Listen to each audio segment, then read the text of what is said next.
Welcome to the Knowledge for Men show. Your life will never be the same. Your level of success will seldom exceed your level of personal development. I want to die empty of regret. I want to die empty of my best work. We don't understand who we are. Instead, we're living out somebody else's narrative. What one man can do, another man can do. If it's been done, it can be done again. Being yourself and being your truest, most authentic self in every moment. If it scares you or makes you a little afraid, do it. Follow your heart and your gut. The first stage, I think, is finding you, like finding out who I am today. Stuff will not work. You will have things that fail. Success is when you're a happy, fulfilled person. How do you define success? It's your life, and you are the creator of the movie script that is your life story.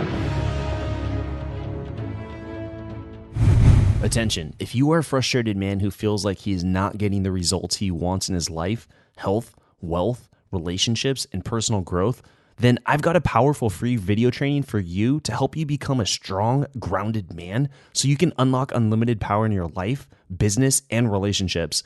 Go to kfmconfidence.com to get instant access to this training. Again, that's kfmconfidence.com. If you want a Cliff Notes version of the best material that I've learned after 300 interviews on this podcast about being a stronger, more powerful man, then it's all here at kfmconfidence.com. All right, guys, welcome to the show. I'm here with Stephen Mansfield. He's the author of Mansfield's book of Manly Men, an utterly invigorating guide to being your most masculine self. Stephen, welcome to the show. It's great to be with you, buddy. All right. And Stephen, we start off every show with a quote. You could use something from your book, something that you live by, something that's helped you on your journey. What do you got? Why'd you choose it? You know, the one that means the most to me is one that's so common, probably everybody could quote it, but still I try to live in its light. And that is Henry David Thoreau, "The mass of men lead lives of quiet desperation." I believe that to be true. It scares the heck out of me. And I don't want to live a life of quiet desperation because I'm living beneath my best, because I'm, not connected to God, not living the true manly life, not being all I'm supposed to be. So those words sort of ring in the back of my brain and haunt me every day and drive me to my best. So I'm grateful for them. And when did he write that? Henry David Thoreau. That's a very popular quote. I've used it in some of my work. When I'm writing blog posts. When did he write that? Because it's crazy that it's still relevant, if not more relevant today. Oh, so much of what he wrote is relevant, but he would have been writing along about the 1850s, 1840s would have been probably his best work. So it's 130 years ago. Well, it's more than that. I mean, goodness, it's a century and a half ago that he was writing all that, and yet much of it's as relevant as ever.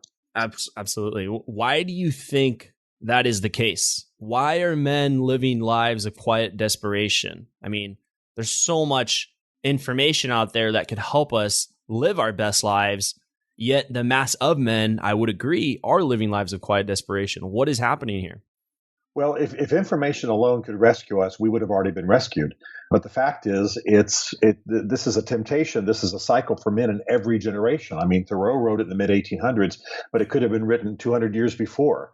Because if men don't have the help of other men, if they don't have a vision and a commitment to noble manhood, if they aren't aware of the forces that deaden their souls and keep them from their best, well, then, it's going to wash over them and dominate them regardless of the information that they have. So I'm grateful for Thoreau's insights, but I am also aware that he's describing diseases. I also want the answers and the cure. Yeah. You talked about living a true manly life.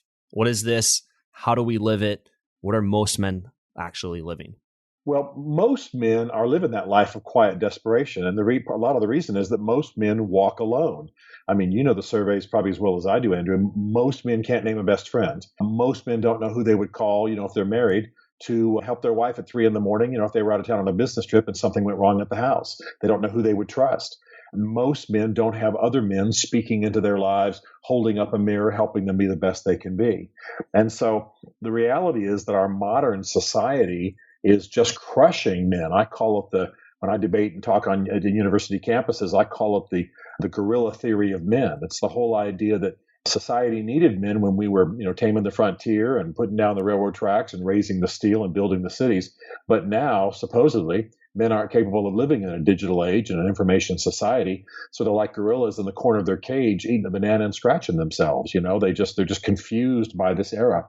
And of course, the statistics that show that men are in decline by every measurable standard seem to confirm this, while women are ascending. And we celebrate the ascent of women, but it's Absolutely, men. I want to say that, by the way.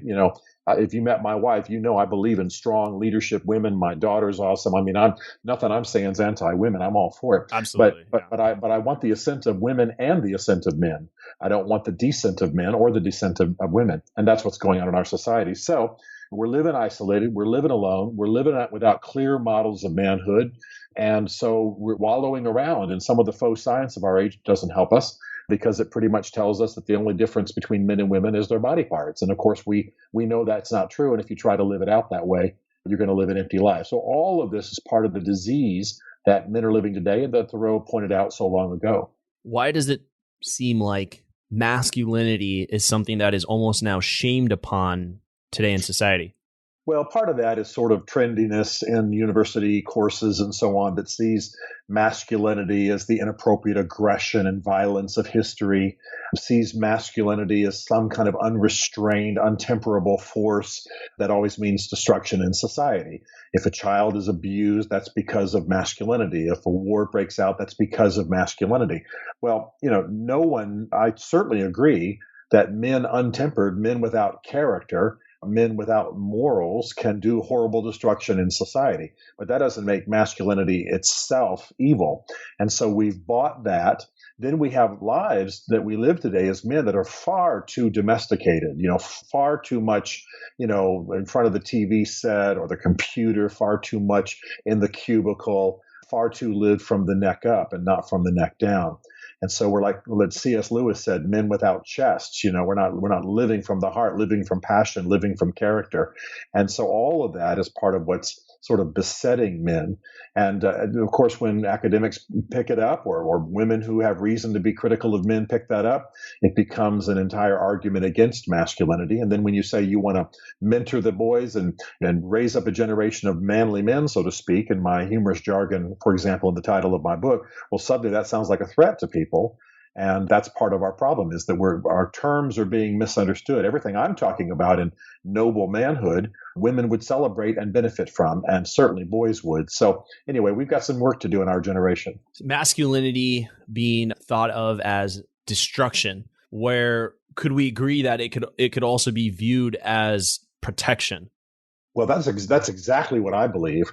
I believe that true, noble, great manhood begins when a male understands that the fact that he's a male comes with duties and responsibilities and powers that he's meant to use for noble ends. Noble ends in his own life, noble ends for society, and noble ends for his band of brothers, and certainly, of course, for his sons and daughters, his wife.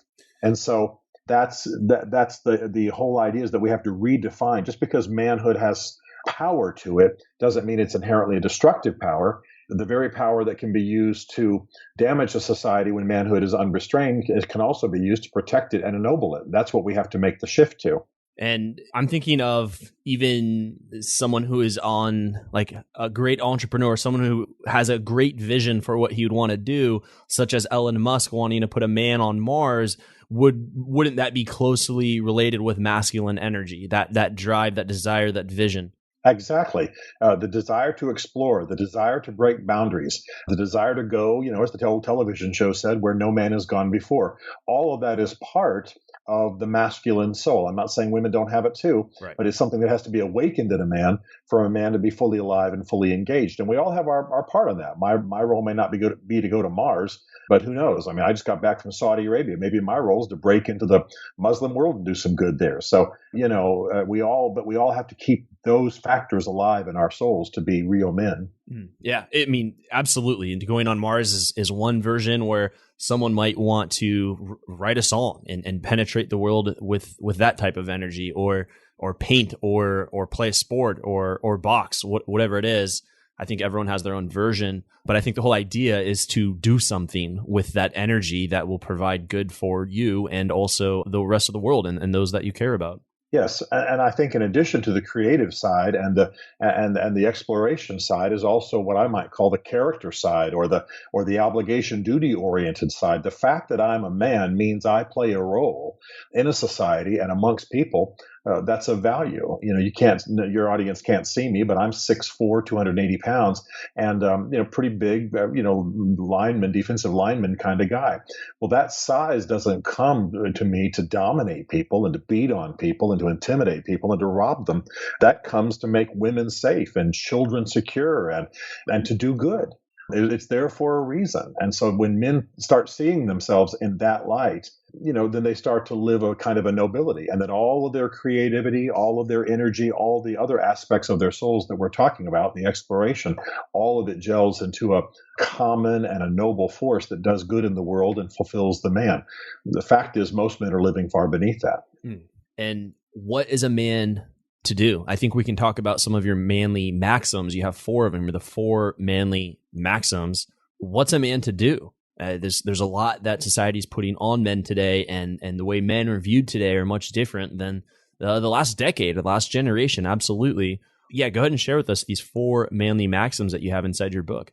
Well, the first manly maxim sounds rather simple, but it's important for us to reclaim, and that is manly men do manly things. Manly men do manly things. I want to put the emphasis on the doing. I think a lot of men's groups and a lot of men's thinking and a lot of men's conferences, they tend to focus on the feelings, and that's great. I don't want men to be troglodytes. I don't want them to be unfeeling people, but I want them to focus on the doing, because for men, doing is the most important thing. Doing is the thing that really leads to the feeling, and it's accessible. It's good news that you can change your life with doing and not just with the feeling. And then I've got 3 others that are really, really important for me too. Manly men tend their field. I believe that when a man is walking in the world, he's got a field to tend.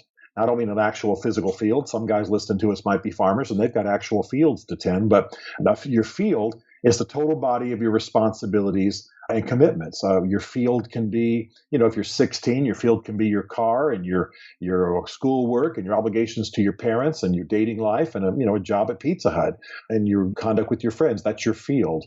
When you get older, your field is the home and the kids and the spouse and the commitments you've made to in the community and the obligations to take care of your own body. We can talk about it for hours, but the bottom line is a man tends his field, and I think that understanding and that commitment is what really distinguishes, put it humorously, the men from the boys, so to speak, when we're talking about manhood. When a man understands that he has a field to tend, he has an obligation. I mean, what's our cultural image of a poor man, of a man who's a nitwit? It's a guy sitting around letting the house fall down around his ears, not taking care of anybody. His kids are in trouble, his wife's hating him, and he doesn't do anything, and he's sitting there, watching the 5th game on a weekend while his whole life goes to hell. That's our image. The next thing, the third principle that I really build on, of course, these are expanded by the hour when I speak, but the next one is that manly men build manly men. And this is a real important one to me. I don't believe that men can perfect true masculinity in their lives alone. I need a band of brothers. I need a group of men who are committed to me, and I'm committed to them. And we have between us an absolute commitment that we will say anything we need to say to make each other better. I call it a free fire zone. We have a zone where we're absolutely committed to saying what needs to be said to make each other better. Because, the bottom line is I can't even see myself accurately. We've all seen photographs of ourselves where we look at it and go, oh my gosh, who is that? And the fact is somebody caught us from an angle we've never seen before. So I need men around me to help me to be better and to see me and bring perspective to my life that I wouldn't have otherwise. And just quickly, that then leads, of course, to the boys. Once we build that manly culture, once we have that band of brothers, then we have to bring the boys up into that and sort of initiate them into that manly culture. And that's not what's happening. There's a African proverb that says, if we do not initiate the boys, they'll burn the village down. And that's pretty much what's going on in our world. Yeah. And then briefly, my 4th maxim, and this is just, of course, where we start. It's not the whole thing we talk about or teach, but my final one is manly men live to the glory of God. It's my belief, and I understand this is not shared by all of my friends, but it's my belief that manliness is a gift from God and that men can't really see it fulfilled and perfected in their lives unless they've got God's help and they're living for his glory in being a man. That's where the character issues come in. That's where the checks on the excess of manhood comes in. And that's also where I think an enhanced power, greater power than what the man has on his own comes in. So those are the 4 manly maxims that we start with in the book. And so what happens now when man does not do these things? So the counter, the opposite of doing, of not tending their fields, the life is falling apart, not building other men and trying to do the journey alone, which is what I think many men are doing, is even if they are reaching and seeking help, doing it on their own and not having, someone to bounce ideas off of with and hold them accountable and committed to their goals.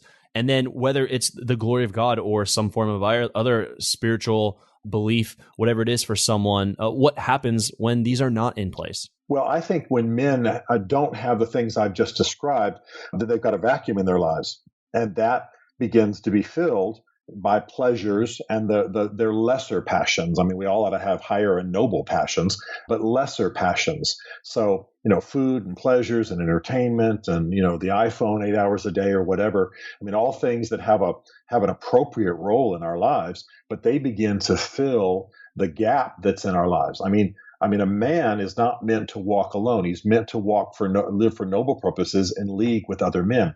And if he is living alone, if he's disconnected from other men, if he has no noble vision of who he is, then he's going to be in a constant downward spiral in his life, because at every negative step he takes in his life, whether it's his language or his drinking or, having an extra 100 pounds on him or whatever it is, drugs or stupidity or bad language that blows his chances at work or whatever, he's constant at every step. He has no one to check him, no one to help him see what he's doing. And so he's in a constant downward spiral. And I mean, to be blunt, that's why you'll have men in their 50s and 60s looking up and going, oh my gosh, what's happened to me? How did I get here?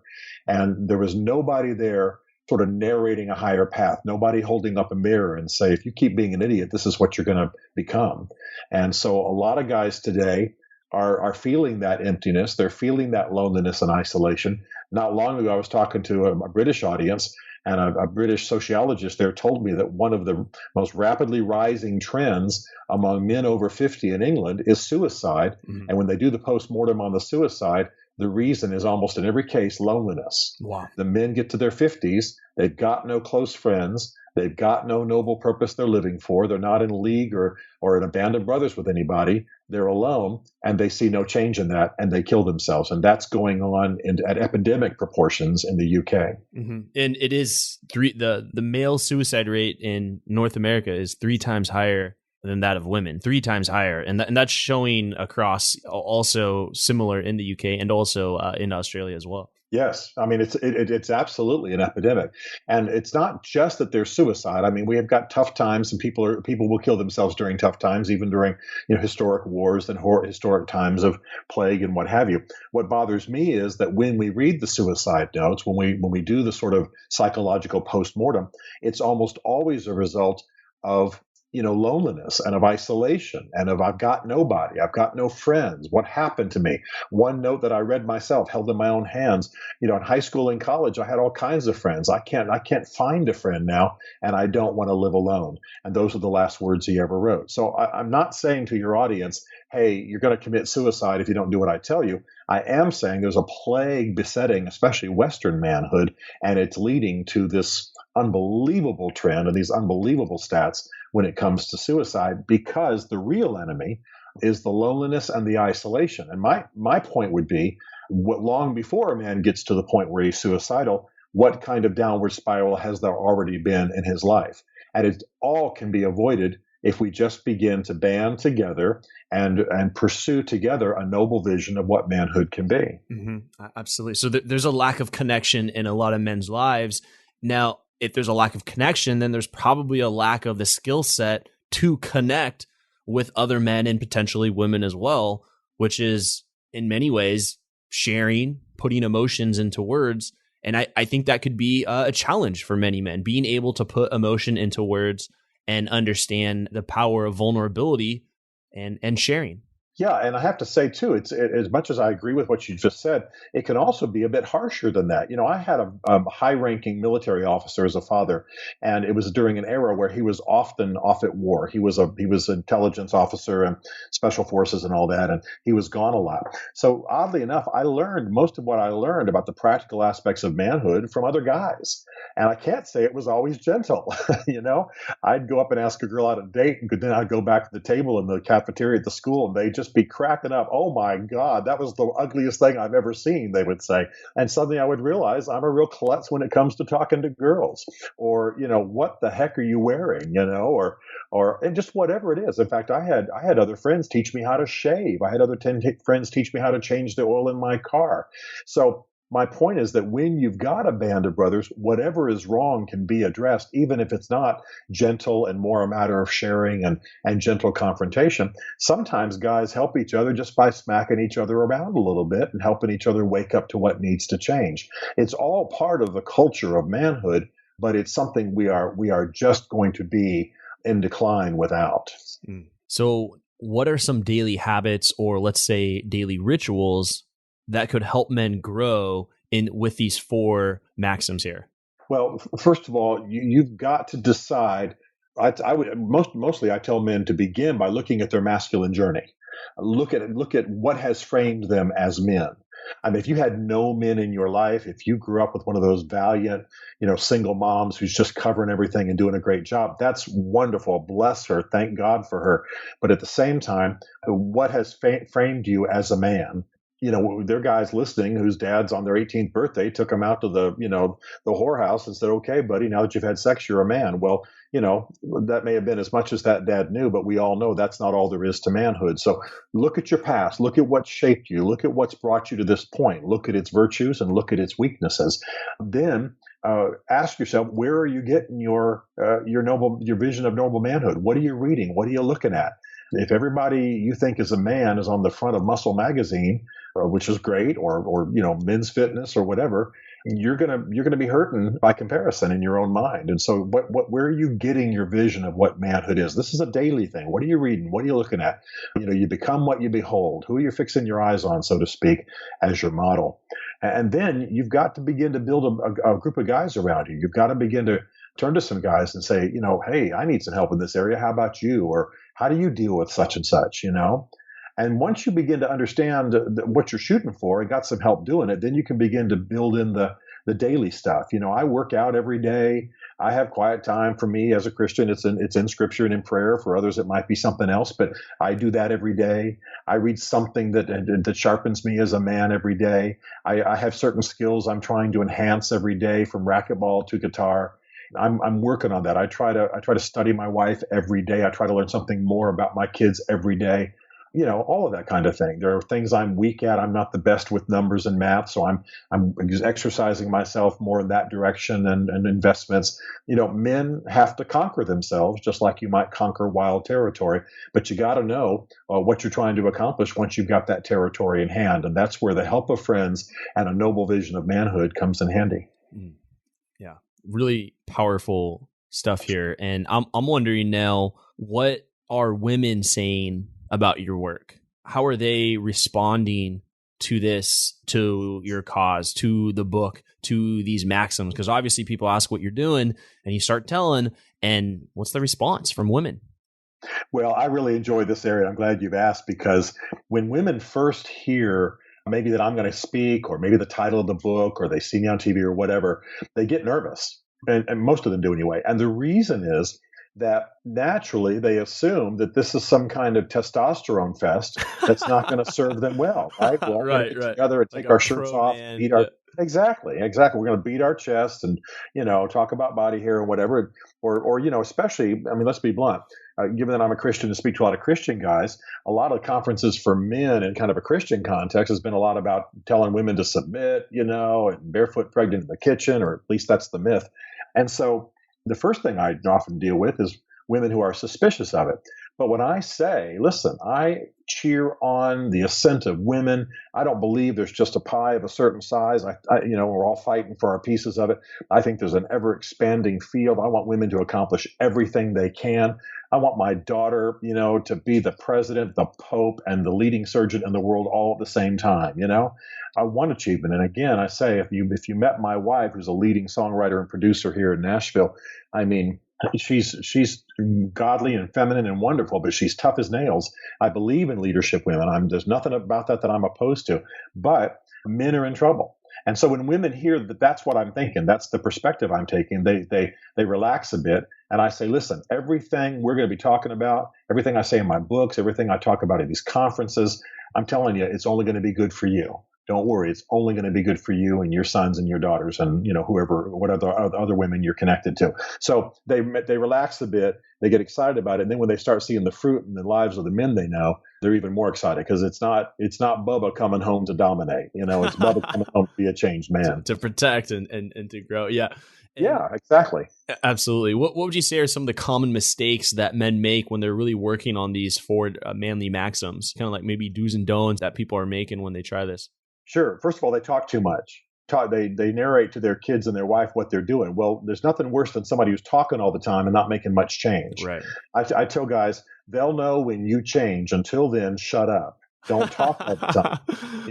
It's like me coming home and saying, honey, I'm going to lose 50 pounds. I'm going to lose 50 pounds. I'll talk about it for 6 months and gain 10, You got a Coke in your hand while you're saying it. Yeah, I'm sitting there with a milkshake. So, that's exactly what a lot of guys do. And we're excited. And so we talk, and our wives have heard our talk before, or whoever we're with, our kids or friends. Yeah. And so shut up and do. Focus on the doing. Yeah. The other thing is that, a lot of what being a noble man is about is tending that field. And so things will start changing in a way that people will be the first to mention it. So I tell men, don't narrate things for them. Don't tell them what you've done. Let them see the changed environment around you. Let them see you becoming a better man. Let them see you, and I'm talking, them is everybody in your life. Let them see you having a band of brothers and being accountable to them. Let your son see you being corrected by one of your friends in some area you need correction, and handling it with character. I mean, you don't have to talk this stuff to death. You don't have to have a plan. You don't have to put something on the refrigerator.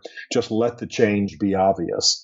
And so these are the kinds of things men do wrong. They talk things to death or too much, or they make it about one thing. We all know about men who go off to conferences and come home and they got a whole different orientation on sex. Well, that just drives women crazy, because they're not primarily about sex. They're primarily about something else. You get that something else right, then sex is not going to be a problem. But you're going to have to be the kind of man they want to be laying down with and want to be romantic with. And that's really what noble manhood is about first. So sometimes our priorities are screwed up. Yeah, I think that's a huge one, the talking one. It's very, once you kind of see behind the curtain, which is this, you're learning more about what's possible. You're seeing where you should go. It's really exciting. It's reading a great book or watching a video or going to an event. You get really excited about your vision in the future, and then you want to share and talk. And if nothing's happening, I think it's like the talker. It just needs to stop. There needs to be a point when you sit down and build. And I think that's a part of this masculine, or number one of what you're talking about, doing. And I think just sit down and build, sit down and create. Well, I'm sorry to interrupt. That's why men need other men rather than women. Now, let me explain this carefully. I love my wife, crazy about my wife, but she does not need to be my best friend. She does not need to be my buddy and my partner in me, pursuing noble manhood. I need you. I need the other guys in my life. I need the guys I hang with and work out with. And trust me, if I talk long, because I'm a professional talker and writer, if I talk long, they'll just look at me and go, "Are you doing any of this? What is wrong with you?" And they'll just shut me down and talk to me about the actual doing. Like you immediately catch on to the fact that if I'm sitting there talking about losing weight with a milkshake in my hand, I'm an idiot. And my band of brothers will point that out. So we need men, because men are less word oriented and more doing oriented. And that's why a lot of guys drive the women in their lives crazy, because they're talking to them forever, and women love us and they're patient. But a guy will just go, "Dude, shut up. just shut up, man. You're driving me crazy. And let me ask you, by the way, have you done any of this stuff? And that conversation takes place for 30 seconds in the sauna, and that's the end of it. So the natural impatience of men with each other, and the smack talk, and the kind of urging each other along, sometimes a little harshly. If it draws a little blood, that's okay, because it's pushing us to action rather than just sitting around describing our massive plans for empire to our bored families. And what we do in that situation, what can happen is we're making the women be everything, putting a lot of weight on women to be there for as your lover, to be there to hold you accountable, to be there with all these things. When a man another man can play that role much better. He might be better suited for some of these roles. So I think that's, the importance of having other men in your life too, is it doesn't all go on the woman. Yeah, and women. When you survey women, what kind of man do they mostly say they want? It's axiomatic, the strong, silent type. What does that mean? A guy who's strong and doing, but he's not talking everything to death. And we have a highly verbal, highly video generation, and especially younger guys. I don't mind people knowing I'm in my 50s. Younger guys tend to talk a lot, and it's because they have. It's actually the downside of a good thing, which is they're living in a highly communication, highly social oriented environment. Awesome. But as men, they can't let talk replace doing, talk replace acquiring characteristics in their lives that will make them noble men. And so, and that's why, I was sitting at a restaurant not too long ago by myself and listening to a guy, young, maybe, upper 20s guy, talking to a girl at a restaurant. I wanted to go over to him and say, dude, you are boring her to death. I could just tell this girl was like, let me out of here. And he was talking to her about all this stuff. And you could tell this dude did not have a band of brothers he could talk to, because half of it didn't need to be said to any human being on the planet, and the other half needed to have somebody challenge. And right. then he would have come to this woman in peace and strength and more whole, and she would have been more attractive. But I'm quite sure he never saw her again, because he was just boring her to death. And that's the problem when men are trying to talk to women like they really should be talking to a band of other men on a consistent basis. Mm-hmm. Yeah, very good. And now I want to talk about a few of these characteristics in part 2 of your book. You have a number of very powerful, but for time's sake, just wanted to focus on, let's see here, 3 of them. And the first one you have here is show yourself as a man. The second one that I want to point out among many is suffering, and then sacrifice. You could talk a little bit about these and the importance in being a stronger, grounded man. Yeah, the first one comes from Scripture. It's in the Old Testament, where David turns to his son Solomon. David's dying. He's the king of Israel. Turns to his son, and in the old language, he says, show yourself a man. Well, the reason that I like that language so much is it's kind of old language for display the fact that you are a man. Master the characteristics of what it means to be a man. He didn't say be a male, because that was already decided. I mean, Solomon was probably in his 20s at this point. He was saying, go and live out what it means to be a true man, the characteristics, the lore, the nobility, the character, the code, the ethics, the strength, the duties of what it means to be a man. And so I love that, because it takes the emphasis off of just vain display, cologne and shirts. And it also takes the emphasis off of the talking, which we have, I'm glad we're talking right now, but, if all you and I ever did was talk about manhood, never did anything, we'd be messes. The other one you mentioned is sacrifice. And the reality is that there are sacrifices that are needed. In fact, part of the nobility of a man is that he's able to lay aside something that he wants, needs, something that he is, and prefer someone else. That's really one of the arts of marriage. That's really the arts of being a good father. If I don't, set myself aside at times and invest in my son, if I don't invest in my friends and set myself aside, my needs aside, I'll never be the best for them that I can be, and I'll never be the best man that I'm made to be. Part of the nature, part of the lore of manhood is that we can surrender ourselves, we can sacrifice.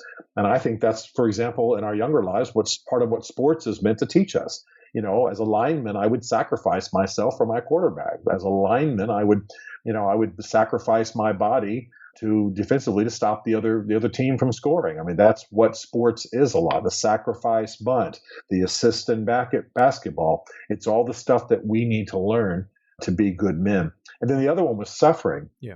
I love the fact that in the lives of great men that I like to study in history, almost all of them had real serious suffering. And it reminds me, that we're all going to suffer. We're all going to have hardship. One of the reasons we need older men in our lives to sort of talk us through all of that is that if we don't know that suffering is going to come and it's part of life, we'll be so stunned by it that we'll be knocked off balance forever. But every man will suffer. We'll suffer criticism. We'll suffer loss. We'll suffer death. We'll suffer physical pain. I mean, I'm not trying to scare anybody. I'm just saying that's the way it is in this life. And when you look at the people you really admire, the great figures of sports or history or military or what have you, and of course, entertainment, creativity, all of that, all of them suffered. Some of the greatest artists ever suffered depressions, suffered people not understanding them and then being sidelined for years. I mean, how many books every year are pitched to 60 different publishers and then finally they become bestsellers? I mean, so everybody will suffer. But when we learn how to suffer, we learn the good it can produce in our lives. We learn, as they say, to farm the valleys, to let suffering produce a good effect in us. Then we become more noble men. Just real quickly, one of the things I remember is back during a presidential election years ago, not the recent one of my favorite writers, Peggy Noonan, said she was watching the two lead candidates debate. And they were both sort of rich kids. That may tell some people what election it was, but this was years ago. And she said, you wish that they both had suffered more. And what she meant by that was they lacked a gravitas. They lacked a weightiness in their character and in their manner that would come from suffering. The wealth of their families had insulated them a bit. It was a very insightful comment because really character, the very word character from the ancient Greek, means the imprint of hardship. That's really literally what character means from the ancient Greek. So if you say to me, I have character, you're probably seeing the imprint of suffering that I have overcome nobly in my life. And so it's a good lesson for all of us to learn. That is very powerful. And I think accepting that anything that we want to do as men, anything great, anything worthwhile, really before we set out and do that, accepting that there is going to be a level of suffering. And I think the greater the suffer, likely the potential greater reward. Yeah, and the problem is that if you don't know that, if you haven't learned that lesson, then you see suffering as the evil. If you and I start into an entrepreneurial venture, let's say, and some hardship comes our way, we both have to, work at McDonald's to make this thing happen. We can say, oh gosh, this is wrong. This isn't meant to happen, just because there's a bit of suffering and hardship. When the reality is suffering and hardship is usually the price of great things happening. It's usually the price we pay for the good things that come. So if we don't know that, if we haven't been tutored in how to handle suffering, how to handle hardship, then we're going to see it as the enemy and run from it when it happens, rather than seeing it as the opportunity that it is. I was recently reading, it was like this question someone posed, which was, is having a kid worth it? And this guy responds, no. Waking up and not getting any sleep, for so many years, having to spend a lot of your savings, having to, miss out on a lot of things that you wanted to do and sacrifice a lot of things you wanted to do to raise your kid. It's not worth it. But, and then he talks about the level of suffering that is associated with having a kid, where he's saying you are basically you're suffering for this kid, but you'll have a few moments in your life when you look at that kid and it will all be worth it. And it is the best human experience that any man can ever have, which is to raise a son or a daughter. And there's just a few moments where you're going to really break down and be happy that you went through that level of suffering. It's very interesting, very powerful. Yeah, you were about to really tick me off there in the first part of your setup because I thought he was going to stop after saying it wasn't worth it. But then when he made the turn and said, yeah, but it'll be the greatest thing ever. That's what I feel. I mean, having children is one of the most difficult thing ever. I mean, from the moment that a woman has to go through the pain of giving birth to a child, yeah, you sacrifice. Have you seen how much children cost on average? What was the recent thing I saw? It's in the $200,000 just to raise a child to the age of 13 or something. I mean, if you measure it by comfort standards, financial standards, am I able to do my thing with my guys kind of standards? Right. Yeah, it's complete suffering. But let me tell you what, other than loving God, loving my wife, loving my two kids, most awesome thing in the world. don't have grandkids yet, but when that comes around, I'll probably come back on the program and brag about that too. But the bottom line is, I'm so glad he said that, because that teaches us. I felt it. I felt your tension through the internet. Man. Oh man, all the way across the country. I felt it. I was about to light up here, man. but listen, but that's just real quickly. That what he says about kids is exactly the way all of life is. No entrepreneur looks at the company when it's fully evolved and goes, "Oh man, didn't cost me anything."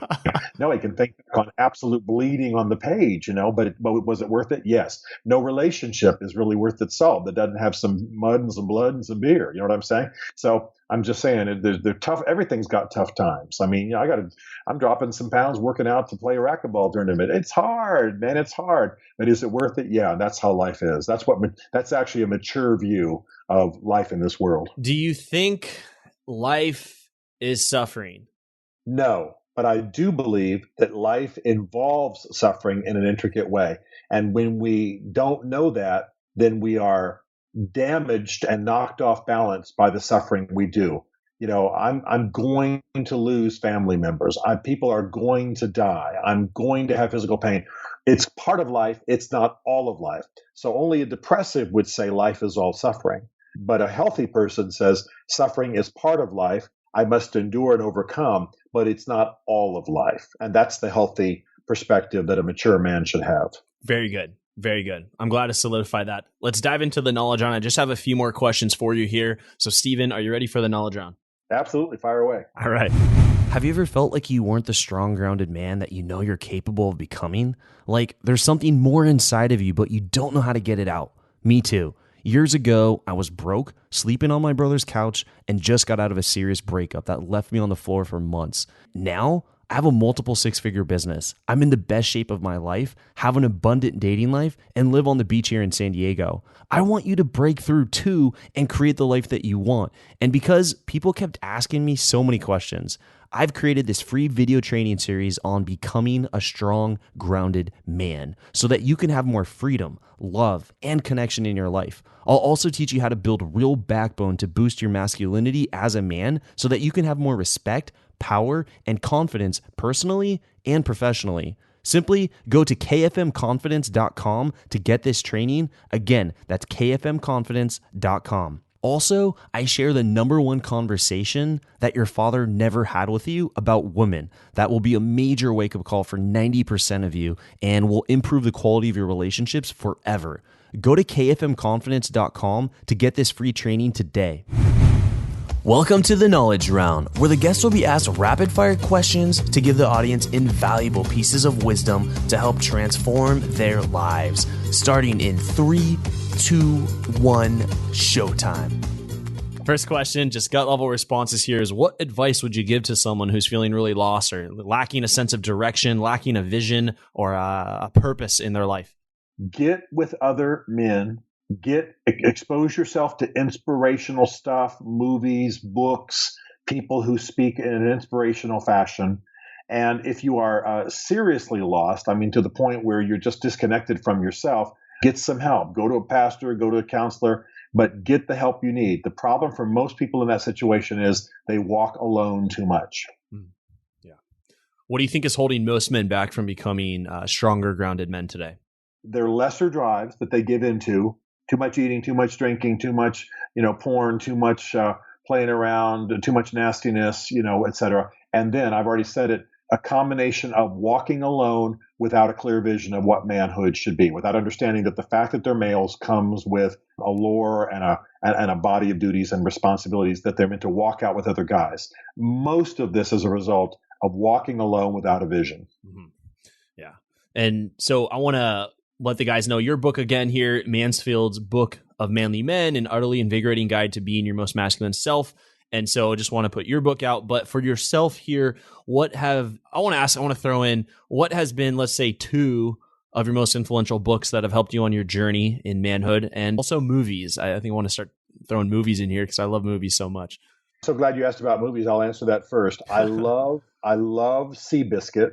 Yeah. Because it's a bunch of broken people who help each other be better. It's almost my whole message in a sense on the page. I love Chariots of Fire. And I love, gosh, it's not that I can't think of any. It's that 56 are rushing through my brain. Probably Apollo 13. There are so many manly principles in those movies. It's not even funny, but there are a dozen of others. The books that have helped me the most would be, oh gosh, almost anything written by John Eldredge, but especially Wild at Heart. Yeah. Wild at Heart by John Eldredge has really, really helped me. And probably the other stuff would be so ancient, it's not even worth talking about. Cicero writing about friendship and stuff like that. Got to remember, I'm a PhD, I'm a historian, so I read wacky stuff. But probably the one book that's meant the most to me in my journey is Wild at Heart by John Eldredge. Okay, great. And yeah, I want to start introducing the movies. That's great. And I've seen both of those movies, but I have not looked at it from the perspective of what we're talking about here. So I think I'm going to revisit those. And dude, get on an airplane, fly to my house. We'll watch them tonight. That's all there is to it. Absolutely. Gotta do. Absolutely. Okay. What would you say now to your 25-year-old self if you had 60 seconds with 25-year-old Stephen, knowing what you now know today? What would you tell him to do, and what would you tell him not to do?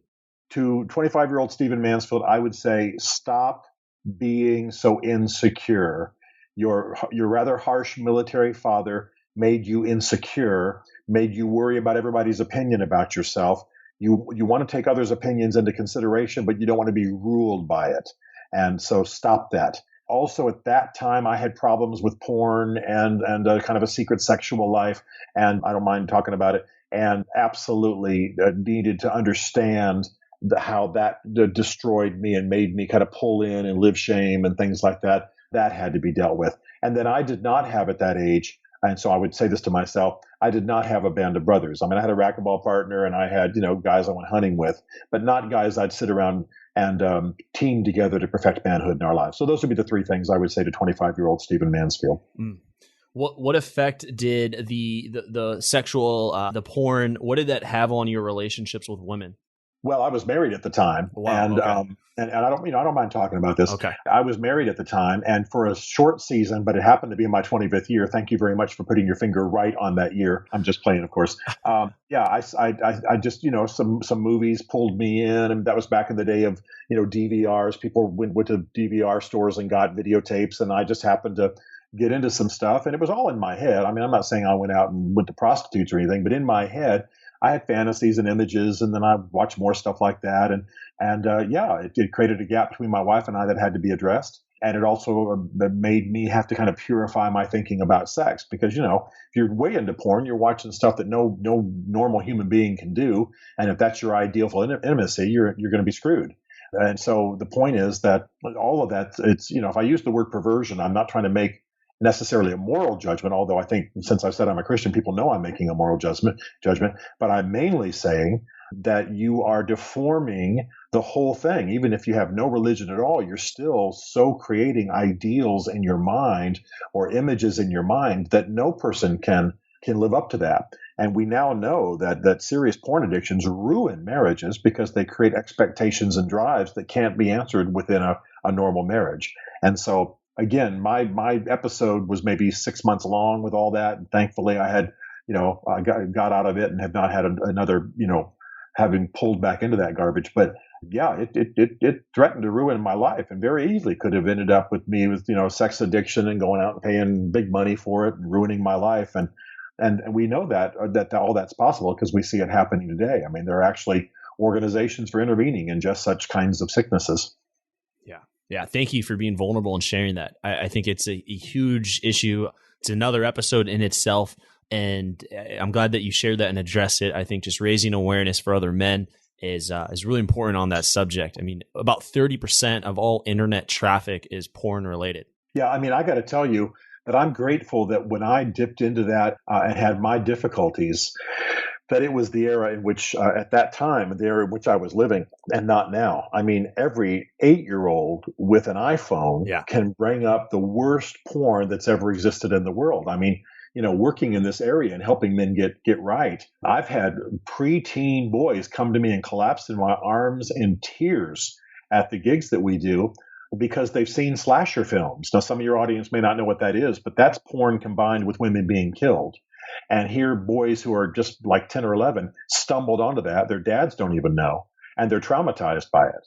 And how did that happen? Well, they just put in the wrong search thing on, whatever search service, and they're traumatized by it. So, don't misunderstand. I'm not dead. I understand the allure of a good body, and thankfully I'm married to one. But I'm saying this sickness that comes from this online life is absolutely destroying men. And the stats on how early boys are seeing porn and how much they're watching is just, it's just sickening.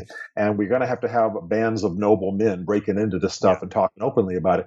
I mean, I'll just say this quickly because I know we don't have a whole lot more time, but the fact is that me talking about it just a little bit that I have done right here on this program is probably more real than most men ever have a conversation about such things. Yeah. And that's tragic because I haven't really said that much. But for the average guy, this is way beyond the conversations he ever has about this disease that's killing our generation. Mm-hmm. It's tragic.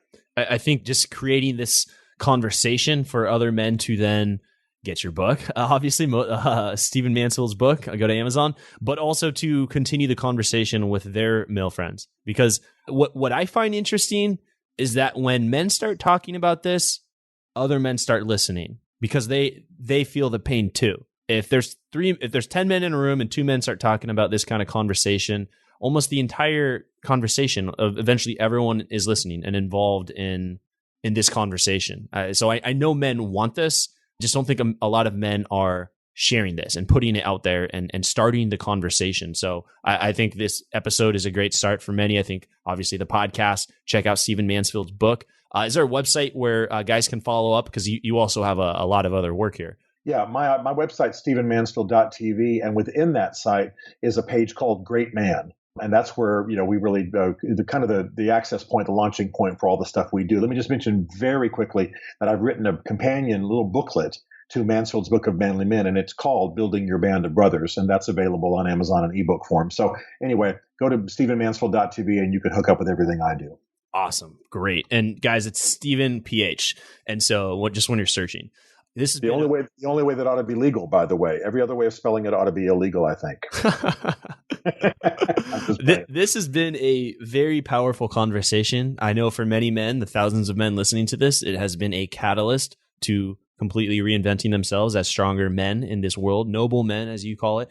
And thank you for coming on, sharing your story, being vulnerable, sharing the truth, and telling us how it is. Hey, thanks so much for having me, man. It's been a great chat. Thank you for listening to the Knowledge for Men podcast. Hundreds of interviews and millions of downloads later, we're continuing to build an international movement, and we're just getting started. So if you enjoyed this episode, go ahead and leave a helpful review in iTunes because it really helps the podcast grow so we can impact even more men in the world who need this. Guys, this is all about living with purpose, where every day you only do things that matter to you. You wake up, live with purpose, and take massive action towards the life you want. And always remember, love the life you have while creating the life of your dreams. Go to kfmfree.com to get a surprise bonus I've made for my listeners. Again, that's kfmfree.com for something that's changed my life, and I'm offering it to you for free. Also, check out my Amazon best-selling books that I've written for you to help you crush life at kfmauthor.com. Again, that's kfmauthor.com to see all the books I've created to help you break through in life. This is your host, Andrew Farabee, founder of knowledgeformen.com, and I'll see you in the next episode.